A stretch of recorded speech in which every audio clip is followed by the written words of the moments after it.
ನಮಸ್ಕಾರ, ಬಸವ ಟೈಮ್ಸ್ಗೆ ಸ್ವಾಗತ. ಡೀಸೆಲ್ ತುಂಬಿಕೊಂಡು ಹಣ ಕೊಡದೆ ಹೊರಟ ಈ ಭೂಪ. ಅಷ್ಟಕ್ಕೂ ಈ ಘಟನೆ ಎಲ್ಲಿ ನಡೆದಿದೆ ಅಂತೀರಾ? ಉಡುಪಿ ಜಿಲ್ಲೆಯ ಶಂಕರಪುರದ ಸುಭಾಷ್ ನಗರದಲ್ಲಿರುವ ಇಂಡಿಯನ್ ಆಯಿಲ್ ಇಂಧನ ಕೇಂದ್ರದಲ್ಲಿ ಈ ಘಟನೆ ನಡೆದಿದೆ.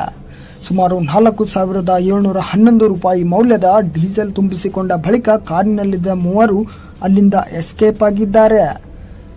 ಇಂಧನ ಕೇಂದ್ರದ ಸಿಬ್ಬಂದಿ ನೀಡಿದ ಮಾಹಿತಿಯ ಪ್ರಕಾರ ಬಿಳಿ ಬಣ್ಣದ ಫೋರ್ಡ್ ಇಕೋಸ್ಪೋರ್ಟ್ ಕಾರಿನಲ್ಲಿ ಬಂದ ಮೂವರು ಮೊದಲು ಫುಲ್ ಟ್ಯಾಂಕ್ ಡೀಸೆಲ್ ತುಂಬಿಸುವಂತೆ ತಿಳಿಸಿದ್ದಾರೆ. ಬಳಿಕ ಬಿಲ್ ಸಿದ್ಧಪಡಿಸಲು ಸಿಬ್ಬಂದಿ ಮುಂದಾದ ವೇಳೆ ಹಣ ಪಾವತಿಸದೆ ಸ್ಥಳದಿಂದ ಕಾರು ಹೊರಟೇ ಬಿಟ್ಟಿದೆ. ಕಾರಿನ ನೋಂದಣಿ ಸಂಖ್ಯೆ ಸಿಸಿಟಿವಿಯಲ್ಲಿ ಸ್ಪಷ್ಟವಾಗಿ ದಾಖಲಾಗಿಲ್ಲ. ಈ ಸಂದರ್ಭ ಶಿರ್ವ ಪೊಲೀಸ್ ಠಾಣೆಯಲ್ಲಿ ಪ್ರಕರಣ ದಾಖಲಾಗಿದೆ.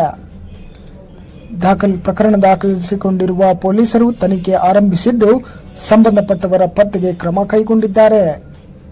ಈ ಘಟನೆಯ ಬಗ್ಗೆ ನಿಮ್ಮ ಅಭಿಪ್ರಾಯವೇನು?